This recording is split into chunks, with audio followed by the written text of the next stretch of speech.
recorded and on a YouTube link. I'll follow up with an email with you all. I see everyone has their names on their um, their little squares. So that's really helpful too, because sometimes just so we can make sure that we issue our certificates to the correct people, we want to make sure we have your names there. You know, and sometimes it shows up as like iPhone user or whatnot. So just a couple of logistical things. If you have any questions at all, please feel free to throw them in the chat, come off mute, and we love to create an environment where we can learn from each other. So again, welcome. We will go ahead and get started. My name is Lindsay Lopez, and I'm from UNM Family Development Program. I'm a training and development consultant with the program, and we are so excited to have you all here. And Tamara, I'm going to make you co-host if you don't mind. So when I share, I don't miss anyone coming in. Definitely, I could help in any way. Awesome. Thank you. I really appreciate it. Sometimes when you share a screen, you can't fully see everything. So I just don't want to miss anyone coming in. Wonderful. All right. So before I share a screen, though, I'd love to hear from you all, either by an emoji or raising your hand or throwing in the chat. How many of you all are parents, grandparents, caregivers of children of New Mexico? Yay, me too. Oh, good. Lots of emojis. Wonderful. Great. Some of us are aunts and uncles and supportive neighbors, or have dedicated our life and our career to taking care of our state's littlest and most precious.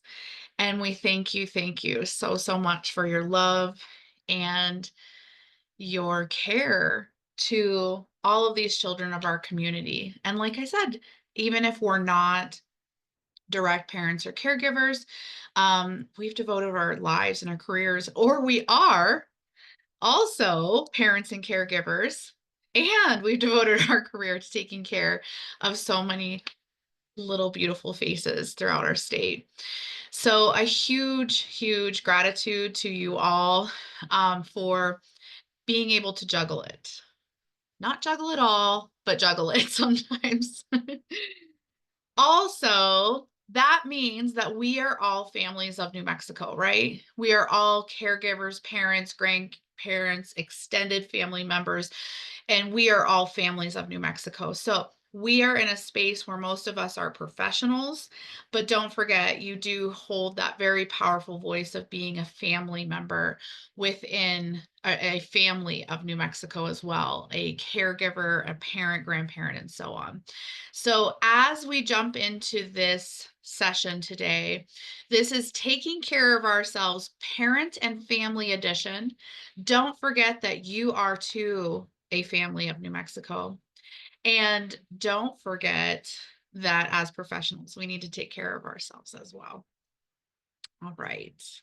This is something that you can share with your teams, with your parents, caregivers, some of this information, as well as take it for yourself, and learn from yourself or learn for yourself. Okay, so we all know the importance of self-care. We've talked about it endlessly in our career and our profession. We talk about how we can encourage parents and caregivers and families to take care of themselves. But let's take a little bit of a deeper dive into that and what does that mean? And so we know the term self-care, and I'm asking you to kind of think about it a little bit differently. Sometimes when we think about self-care, we think about it makes us, it might even make us feel a little selfish. Some people call it that parental guilt, mom guilt, dad guilt, for taking time for ourselves. But we do know the power of taking care of ourselves allows us to be better caregivers. It allows us to be better humans. It allows us to be healthier and be better for the folks that we support and serve, and of course, if we're raising little ones or supporting families with little ones. So we do know the power of it, but yet, how do we get out of that guilt mode? How do we get out of that? Well, I started thinking of it of not putting the word self first because that might make us feel selfish, and look at it as simple as we're taking care of ourselves. So let's reframe it a little bit and think about it a little different. Also, the term self care sometimes comes with the connotation of spa days and pedicures and eating the chocolate cake or whatever it may be. And all of those things are wonderful, but not always accessible for us or families of New Mexico. And it doesn't have to be like that. If we engage in something, it can be very brief. It can be a practice that we incorporate throughout our day. And we can think about it a little bit differently than those things. But if you can and you do those things, they're wonderful too. So, gosh, I don't know if y'all recently saw a couple months back. Um, oops, did I stop share? What did I do here? Now I can only see you all. There we go. Sorry. um, the Surgeon General came out with a warning about parental burnout. I felt like, oh my gosh, we are now like a cigarette box label. It's dangerous to be a parent. We're gonna have burnout. So I thought, wow, I love that we did some research and focus on it. And we are also reframing the term burnout from just being associated with work and workspace and work burnout to, wow, you can be burnout in any area of your life. You can be burnout as a parent. You can be burnout from your job.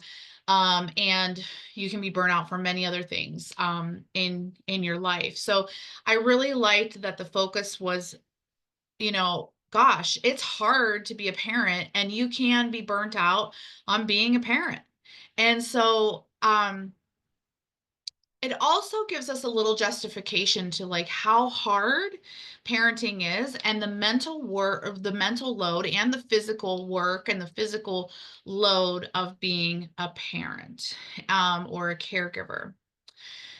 So, quoted from our Surgeon General's warning, throughout their lifespan, parents and caregivers often face heightened stressors, including financial strain and economic instability, time demands, concerns over children's health and safety, parental isolation and loneliness, difficulty managing technology and social media, and cultural pressures. Oh my gosh, I have a teen, and it is tough to manage some of the different social pressures that teenagers face for sure, and walk her through that.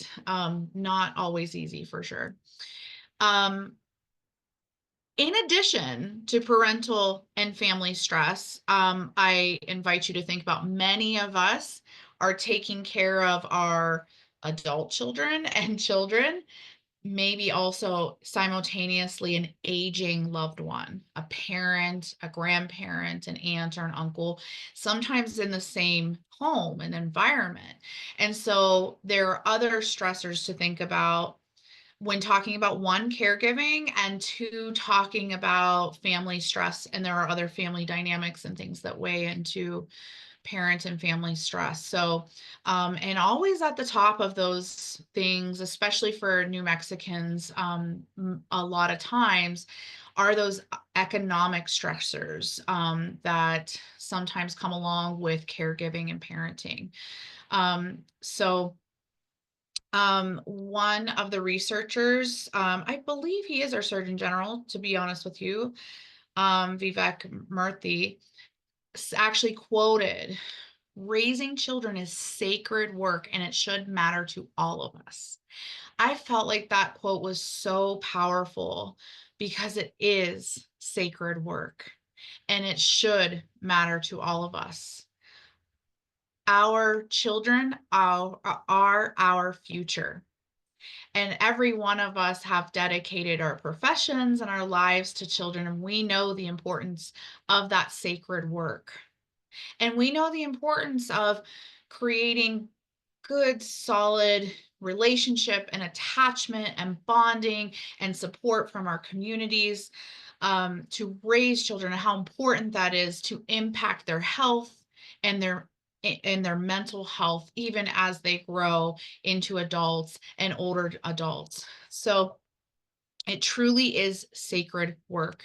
And again, gosh, all of us that have engaged in parenting and supporting children and families of our state really engage in some big work.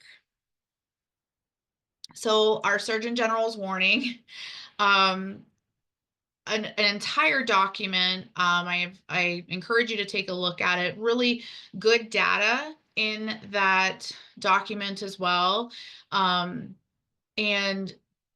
just a little bit of a harsh reality too. Again, of how challenging it is to be a parent or caregiver, and that you can be burnt out from this. And so, some of the key takeaways from that report was that we can experience a burnout from a number of things, of compiling issues, or maybe you're just one or two of these things, but there's that feeling of loneliness and lack of connection sometimes with community, family, and culture and ceremony, and feeling isolated. And so think about that too. Our society has grown from we are humans and we are social creatures to really being more of an isolated kind of society, in many of our cultures, especially in the United States. Where we kind of isolate and separate ourselves in many ways. And it's not just because of virtual work, it's not just because of technology. It's really in the way that we've stepped away from intergenerational homes, we've stepped away from community. Sometimes we move for work, and of course, sometimes we have to do those things, but it pulls us further and further away from our family connections, our extended family, and our sense of community. But do know that you can have family, community, and a village wherever you are, and there are ways to do so. Of course, financial, as we talked about, working long hours or having several jobs, that pulls us away from our family, right? But yet we have to do what we have to do sometimes, to survive. Um, I definitely have experienced many times in my life where I've worked 3 or 4 jobs, and even not that long ago, like 2 years ago. So, I know what that feels like to feel that constant pull. And so, never, feel like that is something that we have to feel guilty about, because we have to do what we have to do for our families too in the times that we are in. Um, but that again contributes to burnout. It contributes to pulling away from our families and our children. Worry about your children's safety and mental health. um, Chasing perfectionism is something that we're just constantly inundated with, whether it's magazine covers or social media or whatever.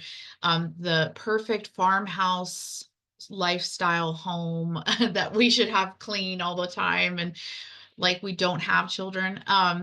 And and if we don't have that, this sense of not feeling good enough, right? Like I can't keep up with everything because of these things. And in some ways it makes me not feel good enough. And in the age of social media, only seeing these wonderful snapshots of everyone's life, which is wonderful to celebrate everyone's life in different ways. But remember, they have their struggles too. And sometimes we share the good and we don't always share all of it. And so, remembering that we don't always have to chase perfectionism or keep up with the Joneses, as the saying used to be, because we are all imperfectly perfect and we are all human. Navigating difficult systems and lack of resources or accessibility to, oh my gosh, it's difficult to sign up for the Affordable Care Act, for Medicaid benefits, to even enroll your child into school. And sometimes these systems are very difficult to navigate, or what services could I be eligible for? And where do I even go for this? Or I didn't even know this system or the service existed.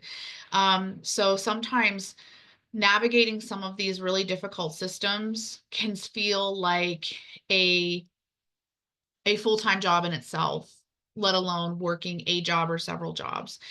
And just lack of resources that you may have access to. Food insecurity is a very unfortunate common issue, and lack of access to healthy foods and foods, having health concerns, and also family situations.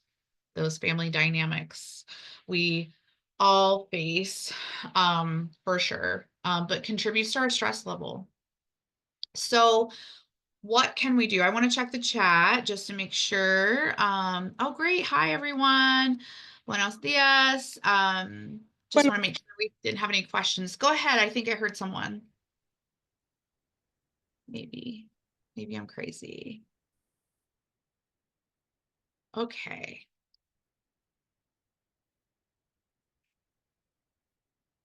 Go back to our presentation. Okay. Great. Well, welcome everyone. I see a few folks popped in later. It's great to have you all. And please make sure, just a little bit of housekeeping, that your name is displayed correctly. That way I can ensure we issue your certificates properly. And we'll be posting a link for the evaluation. We'd love to have your feedback in the chat in a bit, towards the end of the training. So we'll be following up or with a recorded version. Please feel free to share this with families you work with. But also remember, a lot of us and most of us are New Mexican families, to take in this information for yourself, as well as share with your teams too that you work with. Okay, so we have a Surgeon General warning. We know that parenting is not easy, doesn't come with a handbook. It doesn't get easier as they get older. So what can we do? We're just doomed for burnout. We're doomed for stress. Not necessarily. We can take care of ourselves, and we can find ways to manage the stress, which is real. Parenting is beautiful and an amazing journey, but it also can be so hard. So what can we do? We can connect to those practices that ground us, connect us with others through relationships, and find ways to take care of ourselves. And that looks different for all of us. It's very unique. So the idea of, again, the term self-care or taking care of ourselves looks different for all of us. And we can find those unique ways that we feel that sense of connection and grounding that speak to us. And so I mentioned some of the cultural changes and shifts that have happened over the years of, becoming a little bit more of an isolated culture and society, and disconnecting a little bit from each other. But also, with that shift, at times in our lives or culturally, we've made shifts and stepped away from our cultural practices. And sometimes it's because of lack of knowledge and lack of connection, and sometimes it's lack of proximity. I had to move, and I'm not like close to my family or those things any longer. Sometimes it is like that larger shift in especially our country, that sometimes we have moved away a bit from our cultural practices. So there are many different facets as to why that has happened. But sometimes those things are the things that speak to us, whether it's spiritual, cultural, religious. It's a way for us to connect with maybe family and other extended relationships and friends and community. And at times we have, unfortunately, stepped away from that. So that may be something that fuels your self-care or taking care of yourself. It may not speak to you as well, but it's something to take into consideration. So, how we take care of ourselves impacts how we care for others. If I take care of myself first, I'm a better caregiver, partner, professional to work with, and so on. And I can do a better job at all of those things if I'm taking care of myself. But gosh, there's sometimes not enough time in the day. And let's be real. So it's all about practice. It's not something to also feel like I didn't get to on my checklist and I should feel guilty about. It's all about practicing taking care of ourselves. So asking yourself, what are the activities that support you? Like, do you play pickleball? Do you like to go running? Do you like to just sit in the sun on the patio? Maybe you like to garden. Everyone is different and everyone has different things that speak to them and ground them.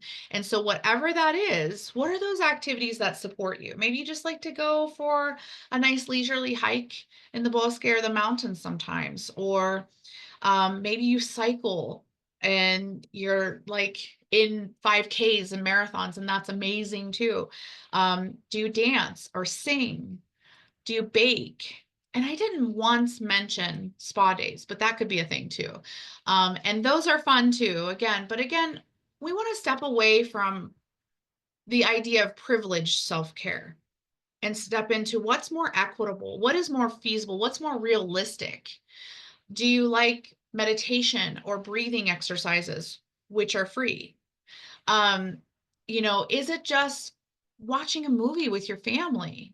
These can be simple things that we implement into our day and our week that can help us feel more grounded and connected. Is it that in between each meeting or each family I visit or on my lunch break, that I just do some simple breathing practices? I once met a home visitor that told me, and oh my gosh, if she's on the call, she may be, um, that she said she carried around a little bottle of bubbles with her. And sometimes in between home visits, as she was driving, she would be blowing bubbles, driving down the road. And, so I thought that was so fun and so inexpensive and so creative and a way to distract yourself from having deep breaths, but just engaging in some play or fun.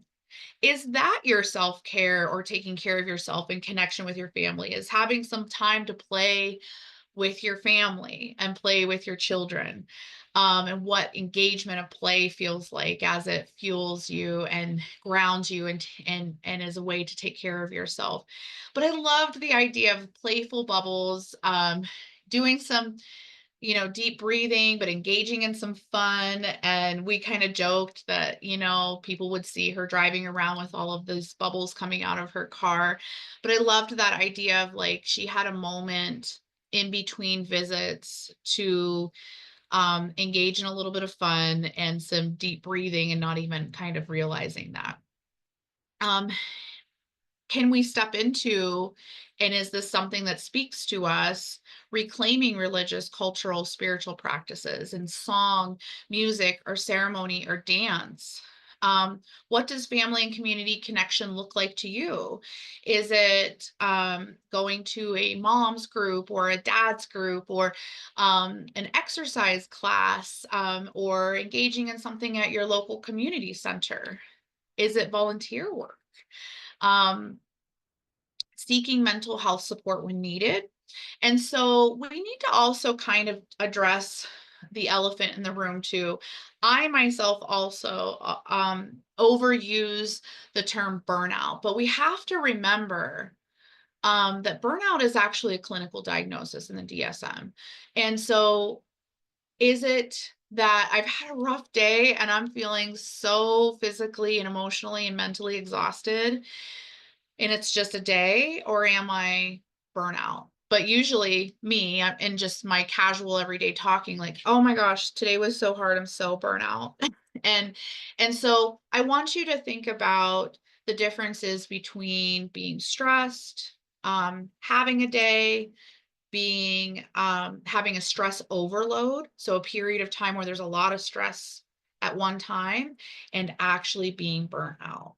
Burnout is a little more intense and can lead to depression and so on. So we can talk a little bit more about that later as well. But there is a difference between all of that. But we tend to use that in our in how we talk, which is totally fine because I do it too. But know that there is a clear medical diagnosis for burnout, and you absolutely, whether it's stress overload or burnout, or just dealing with daily stressors of caregiving and so on, um, can seek mental health support. And it's really helpful to have um, a connection with someone that you can talk to about these things, and being able to approach your doctor about it as well. So, are there support groups for for parents and families, whether they're in person or virtual, depending on the area that you're in, and finding ways to care for our basic needs? So, check in with yourself. Have I eaten lunch today? I haven't actually, so I need to. Do I have I drank enough water today? So, some of those really basic things. Did I get enough sleep? Never, never. So I can tell you that, but um truly, just really checking in with, like, those basic needs of my body. How long has it been since I've had a restroom break and I've been in the classroom all day, or I've been at home with my children all day and my little one is teething and my toddler is throwing tantrums and I haven't even eaten or taken a restroom break or got a shower today. Like, sometimes just those basic needs are not being addressed, right?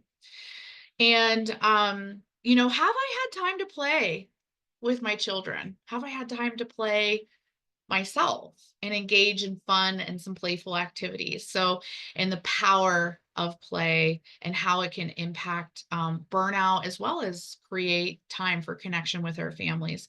So, these are just some things that we can check in with ourselves and see what speaks to us.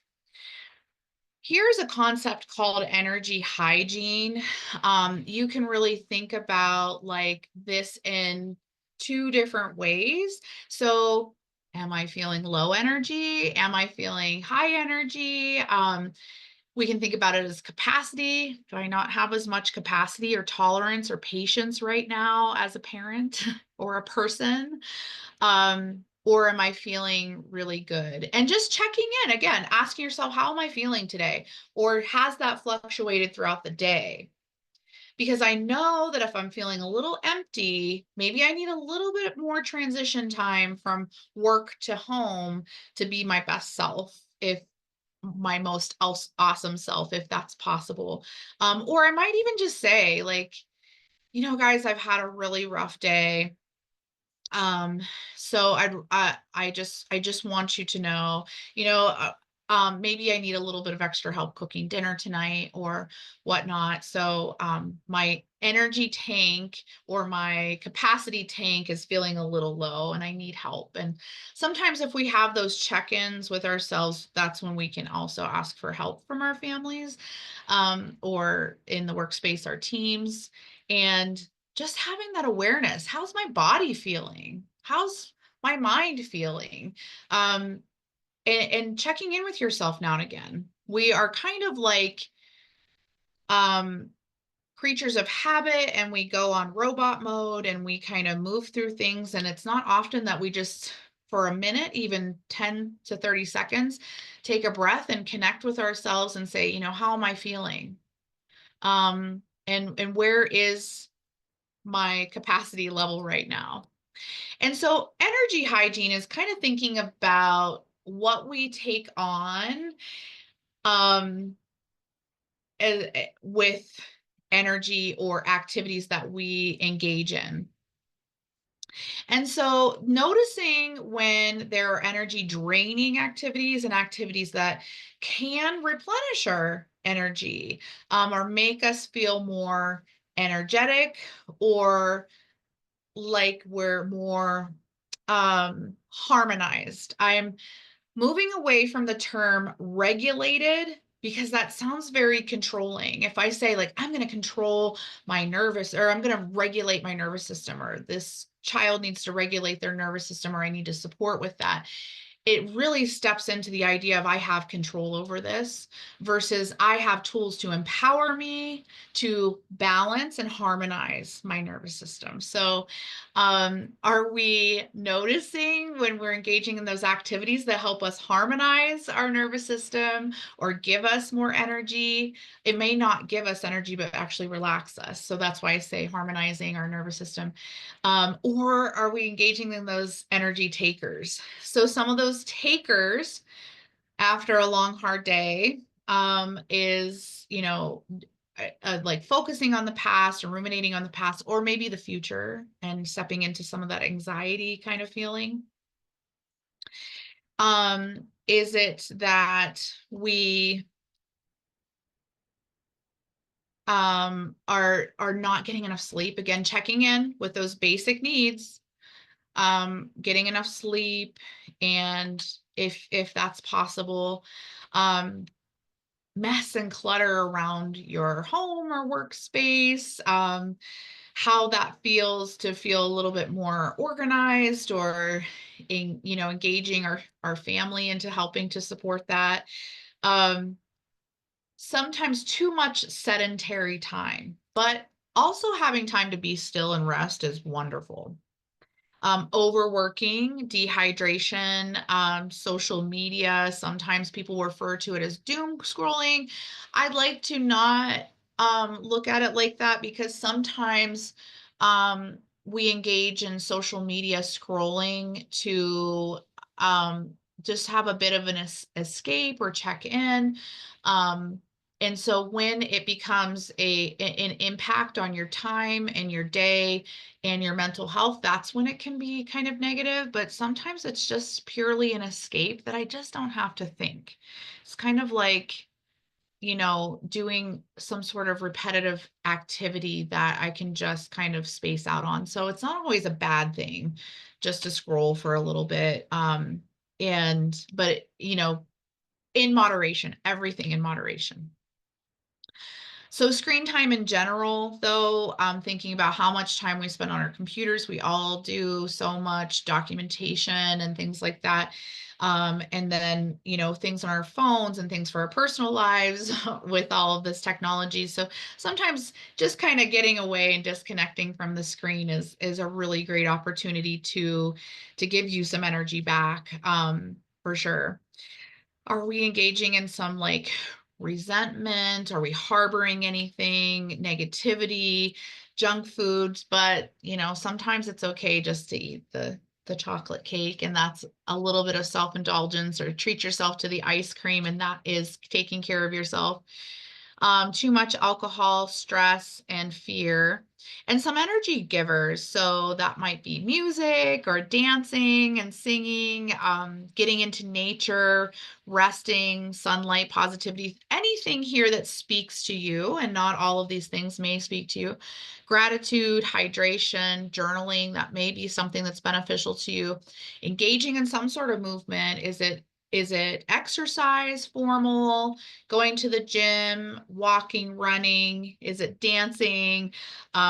Just any sort of movement is usually really helpful. Just sometimes standing up at your workspace. If you don't get a lot of standing up time, you're driving a lot, taking a stretch break, those are sometimes really helpful to think about. And again, these are practices. So things that you can incorporate throughout your day or your week at certain times to help you prevent burnout and take better care of yourself. So think about how you can incorporate a little stretch break here and there throughout your day, or getting some sunlight if that's something that is beneficial to you. Getting into community, what does that look like for you? Doesn't necessarily have to be a big, large community event, but what does community look like for you, and how does that look like to connect to your community? Again, we live in kind of a society too where a lot of us don't even know our neighbors. So really interesting to think about how we have disconnected a bit from a lot of things that used to ground us as human beings. Decluttering, trying to have some consistent sleep if you can, eating healthy foods, and learning new things. Also, again, think about food accessibility. That is a privilege. So when we think about eating healthy foods, also step into thinking about engaging in eating in some of your cultural foods for your family or your traditions and what that looks like, and knowing that that is not always accessible to us or our families that we work with, to engage in what is sometimes seen as healthy. And when engaging and eating and trying to treating yourself, never feel guilty about engaging and eating traditional foods, and celebrations and things like that that connect us to family and community. Sometimes it's like, oh, well, I went to the birthday party and I feel really guilty about eating all the carbs and the cake too. And think about that. Those are ways to take care of yourself and celebrate loved ones in your life. And also engaging in cultural foods. Instead of folks telling us that rice and beans and fry bread and things are unhealthy, how can we engage in eating those traditional foods and honoring those traditions, but add more nutrition to our daily diet and whatever that looks like for our accessibility. So just a little thought there about food, because often we spend so much time in guilting ourselves with food. So we have to know that it is a privilege. It's not always accessible, fresh fruits and vegetables and so on. And a way to connect and take care of ourselves is to connect with our cultural and traditional foods too. Okay, so there is a lot of research and a lot of science out there regarding mindfulness, and just so many wonderful resources out there about the research, but also mindfulness. But please do know that, the practice of mindfulness and meditation and things like that are not really for everyone. And that's okay too. But I wanted to share some of the benefits of it. And also, I invite you to open your mind to thinking outside of the box of meditation and breathing and breath work, because that's not all our thing. But we can have the same results from meditation as we can while we're weaving, as we can while we're playing music, as we can while we are sitting in the sun. It doesn't have to look like a certain thing to feel that same sense of mindfulness or connection with your mind and body. And so, stepping away, meditation, if that's your thing, I'm someone that practices myself. That is so wonderful and beneficial. But there are other things that we can do in life to take care of ourselves, ground, and connect that gives us the same benefits as meditation or breath work. Um, so I just wanted to share that with you all. Um, so basically, mindfulness is the harmonization or regulation, um, but we'll, for these purposes, talk about harmonization of our mind and our body. So essentially, our nervous system and regulating our nervous system, finding ways to harmonize that nervous system. We all need it. We talk a lot about how we support children in those pieces of life, especially little ones, toddlers, those little ones with big, huge emotions, and how do we support their nervous system regulation? But we forget we still need to do that as adults too. Relationships are truly one key to happiness. Um, it is connected to our neurobiology. So, a relationship example, parents with children. And we know that those relationships and connections are so, so important. Research also suggests that certain forms of meditation can improve mood changes and how the brain responds to emotional stimuli. A study found that short-term mindfulness training increased the functional connectivity between the amygdala and the ventromedial prefrontal cortex and an area involved in emotional regulation, suggesting that even a few weeks of meditation training may build up emotional regulation abilities, i.e., resiliency.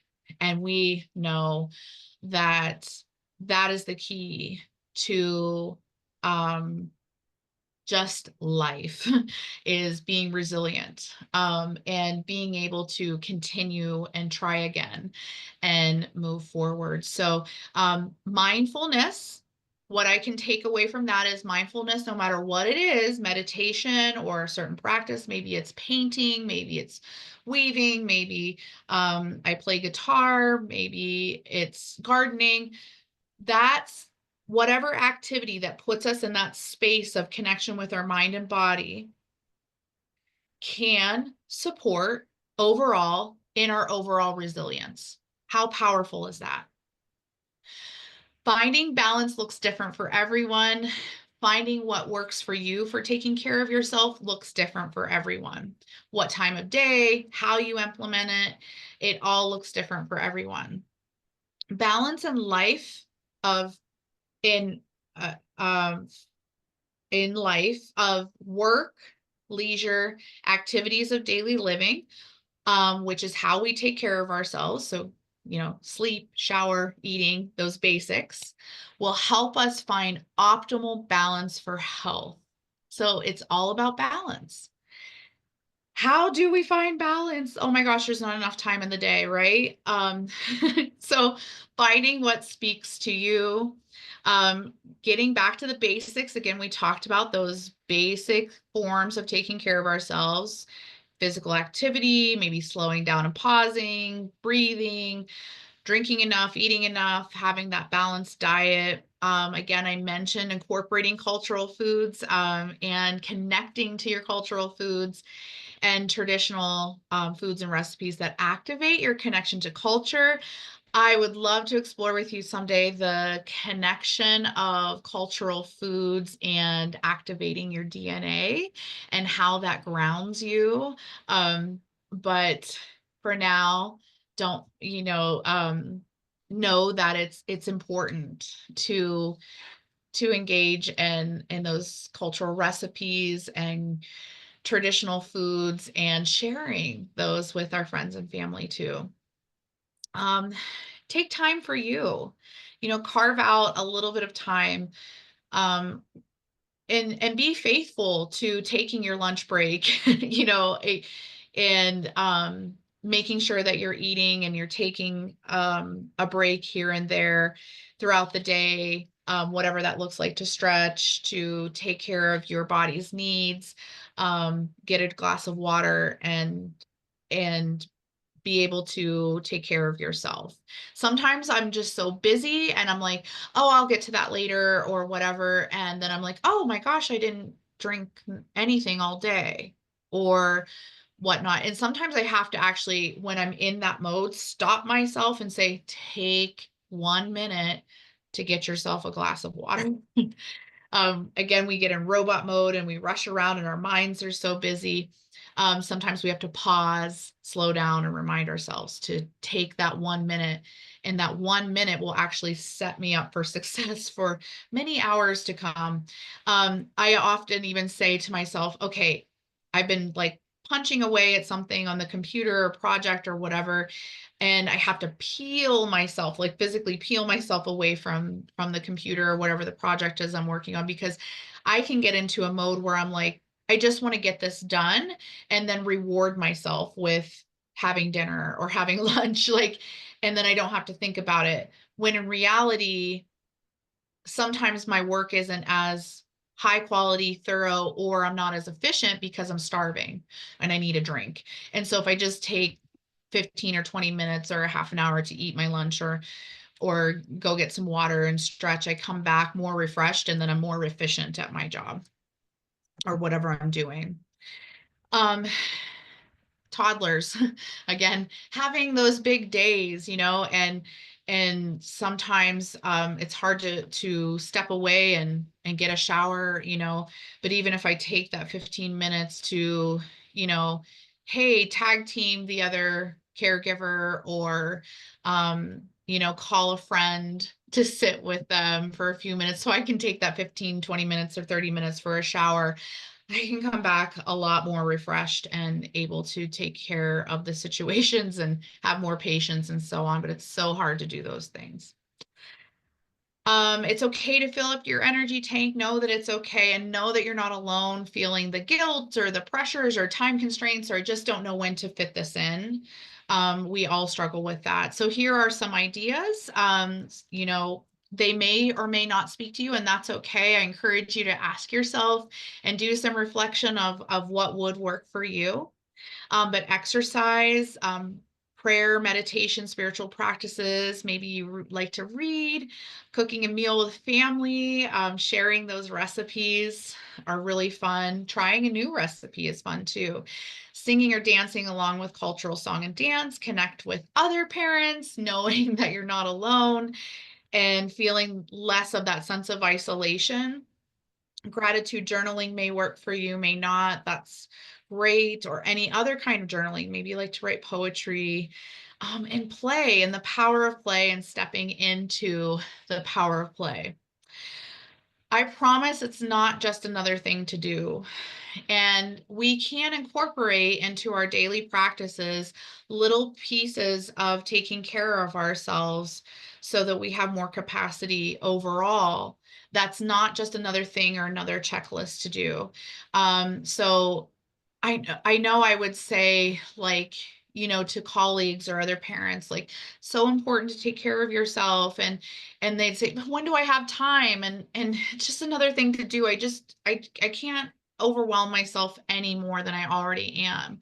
So think about the ways that we talk to others about taking care of ourselves, and thinking about the ways we talk to ourselves about it. Instead of talking to ourselves, and we're so hard on ourselves about it being selfish, or I really shouldn't do this.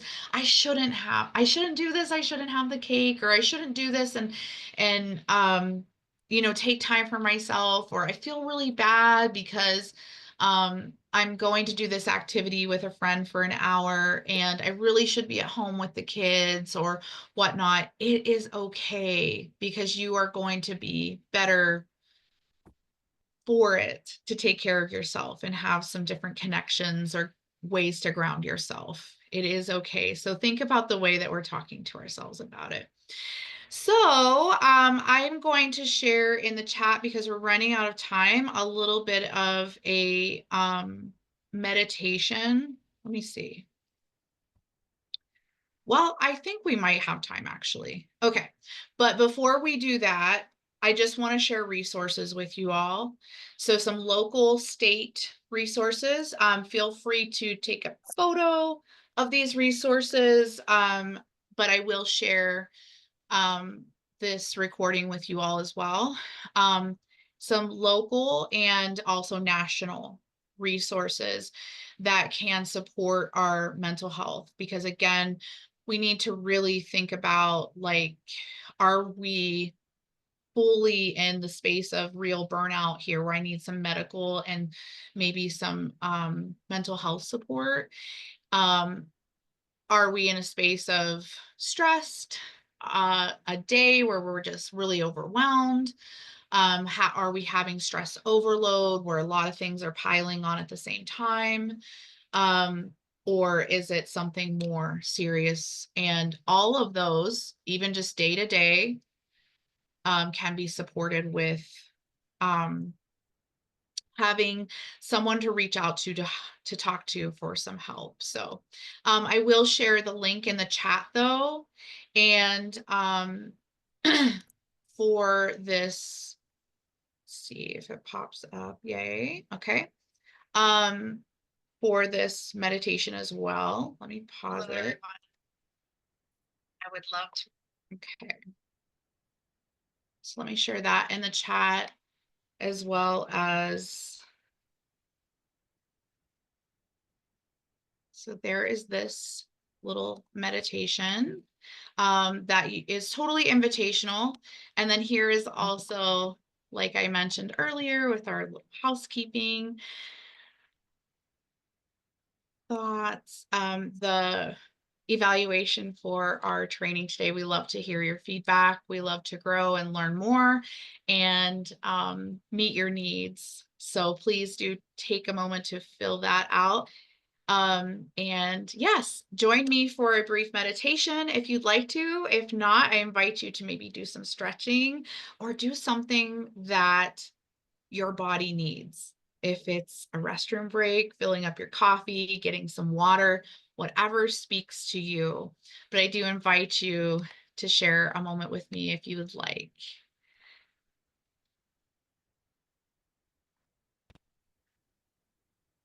To welcome you to a loving kindness meditation. My name is Lindsay, and I'm from the UNM Family Development Program. I'm so happy to be here. This is totally invitational, so please use this time as it speaks to you.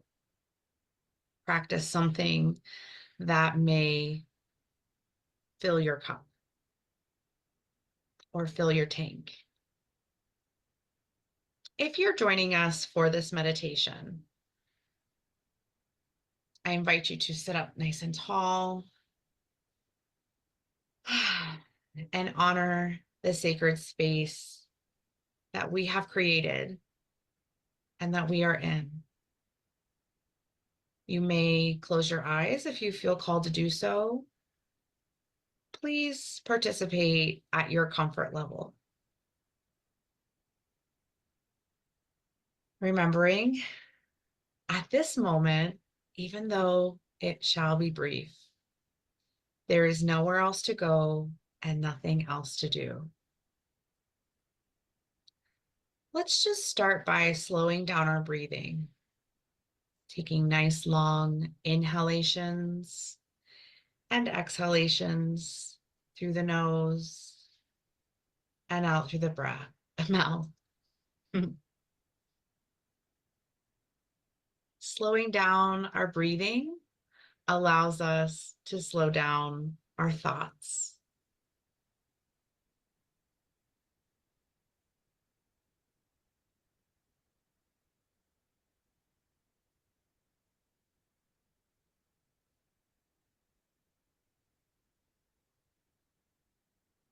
Just giving yourself a moment, giving back to yourself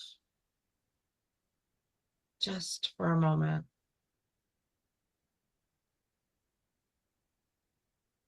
As we are considering the space that we are in and that we have created together, considering honoring the land that we reside, honoring the earth and the universe, as the earth gives us all that we need.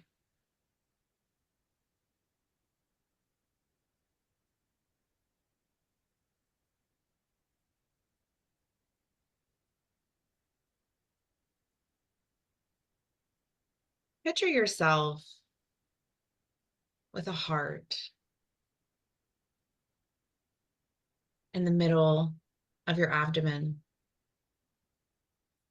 the love that you have within your body and your mind and your soul is contained in that heart.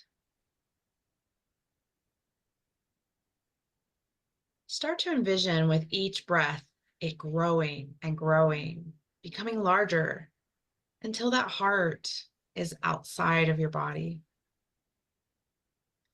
And now it reaches to your family in your home.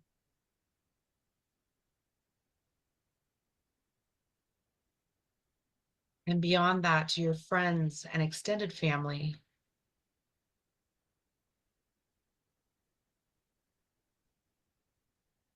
And with each breath, it extends beyond to your community,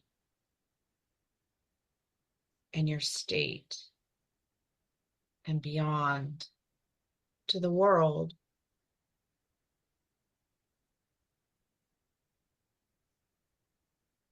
Just a quick visualization of that heart reaching beyond the world to our universe and the love that you have to share beyond you, the love that you do share every day beyond you.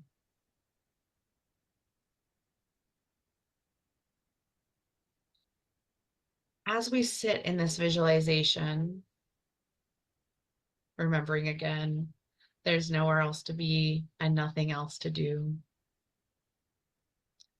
We send loving well wishes to ourselves, to our minds and our bodies, and to others.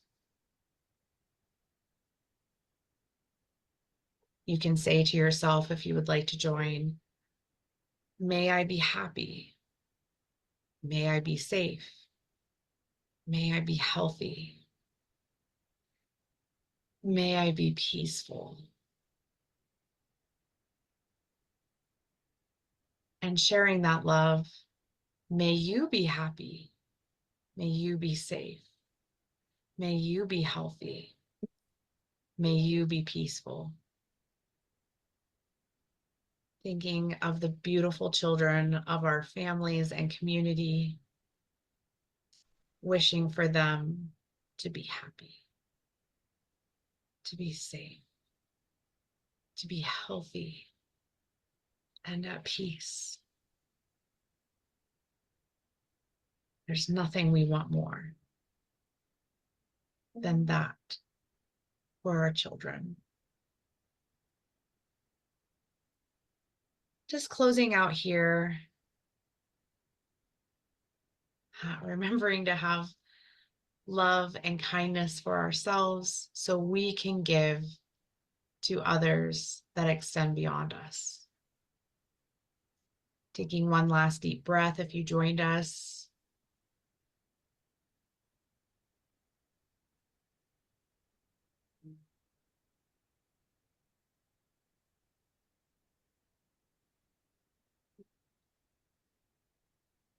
With full gratitude,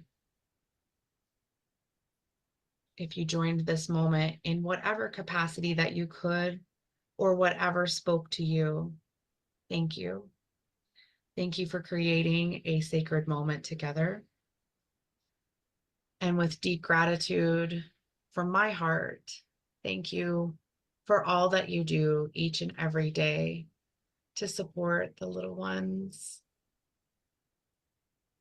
in your family, in your community, and across our state. Thank you.